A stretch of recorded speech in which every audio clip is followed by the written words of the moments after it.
కాకినాడ జిల్లా పెద్దపూడి మండలం దోమాడ గ్రామంలో ఇళ్ల కూల్చివేతలపై టీడీపీ వైసీపీ నాయకుల మధ్య డైలాగ్ వార్ కొనసాగుతోంది. అధికారం అంటే అహంకారం కాదన్న విషయాన్ని అనపర్తి ఎమ్మెల్యే రామకృష్ణారెడ్డి గుర్తుపెట్టుకోవాలన్నారు మాజీ ఎమ్మెల్యే సూర్యనారాయణ రెడ్డి. నిరాశ్రయులైన ప్రజలను పరామర్శించిన తనపై టీడీపీ బీజేపీ గుండాలు దాడికి ప్రయత్నించారని తెలిపారు. దానికి సంబంధించి ఎస్పీకి ఫిర్యాదు చేశామన్నారు. ప్రభుత్వం తీసుకొచ్చిన P4 విధానం అంటే పేదలను కొట్టి పెద్దలకు పంచడమేనని చెల్లుబోయిన వేణుగోపాలకృష్ణ ధ్వజమెత్తారు. దోమాడ గ్రామంలో ఇల్లు కూల్చి నిరాశ్రయులైన వారిని సీఎం, డిప్యూటీ సీఎం ఎందుకు పరామర్శించలేదని అన్నారు. రాష్ట్రంలో శాంతి భద్రతలు గాడి తప్పాయని విమర్శించారు.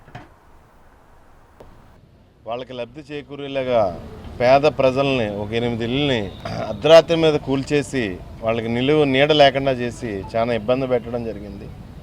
వారిని ఏదో రకంగా ఆదుకుందాం, వారికి ప్రీ ప్లాన్డ్గా తెలుగుదేశం పార్టీ గుండాలు దాడి చేయడం, ఆ విషయమై కంప్లైంట్ తీసుకుని గౌరవ ఎస్పీ గారికి కంప్లైంట్ ఇవ్వడం జరిగింది. ఆయన ఖచ్చితంగా యాక్షన్ తీసుకుంటానని చెప్పేసి చెప్పడం కూడా జరిగింది. Thank you.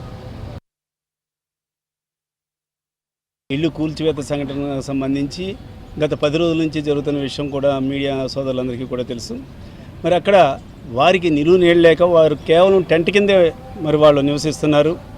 వాళ్ళకి ఫుడ్ అరేంజ్ చేయడమే కాకుండా రైస్ కూడా ఇచ్చి మరి తిరిగి వస్తుంటే ఎవరైతే అనపర్తి ఎమ్మెల్యే రామకృష్ణారెడ్డి ఉన్నారో వారి ఈ సూచనల మేరకు తెలుగుదేశానికి సంబంధించినటువంటి కొంతమంది గూండాలు నాపైన దాడికి ప్రయత్నించడం, సహాయం చేయడం తప్ప అని ఈ సందర్భంగా ఎమ్మెల్యే రామకృష్ణారెడ్డిని అడుగుతా ఉన్నాను.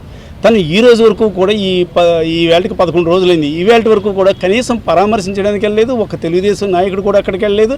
వాళ్ళకి ఎవరికి కనీసం గుక్కుడు మంచినీళ్ళు కూడా ఎవరు ఇవ్వలేదు. కానీ మాట్లాడకూడదు, వాళ్ళు ఎవరైతే వ్యతిరేకులు ఉన్నారో వాళ్ళని రాజకీయంగా అంతం చేయాలన్న ఉద్దేశమే రామకృష్ణారెడ్డి ఉద్దేశం ఈ సందర్భం తెలియజేస్తాను. గతంలో మరి చూసాం, నువ్వు ఎన్ని ప్రయత్నాలు చేసినా, ఎన్ని రకాల దాడులకి నువ్వు ప్రయత్నం పురమాయించినా కూడా ఎక్కడా కూడా జంకేదే లేదు.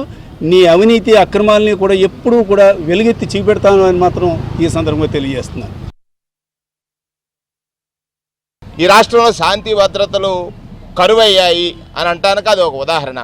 ఒక మాజీ శాసనసభ్యుడు క్షతగాత్రులు అయితే ఆ ఆపదలో ఉన్న వాళ్ళని ఆదుకోవడానికి వెళ్ళడానికి కూడా ఆస్కారం లేని రీతిలో శాంతి భద్రతలు ఉన్నాయా అనే విషయం అనుమానం కలిగేటువంటి పరిస్థితి ఈ రాష్ట్రంలో ఉంది. సంబంధించినటువంటి ప్లేసులోనే, ఏదైతే వెంచర్కి సంబంధించినటువంటి ప్లేస్లోనే ఇల్లు లేకుండా కొన్ని సంవత్సరాలుగా ఇల్లు కట్టుకుని ఉన్న వారిని నిరాశ్రయం చేసింది ఈ ప్రభుత్వం. ఈ ప్రభుత్వంలో ఉన్నటువంటి పెద్దలు, పాలకులు అనేటువంటిది అర్థమవుతుంది. మధ్యలో ఒకటి మొదలుపెట్టారు, P4 అని, పేదలను గుర్తించి పెద్దల చేత సహాయం చేయిస్తారని.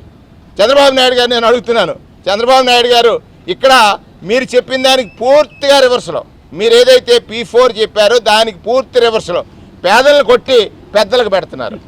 పేదలను కొట్టి పెద్దలకు పెట్టడం P4ఆ?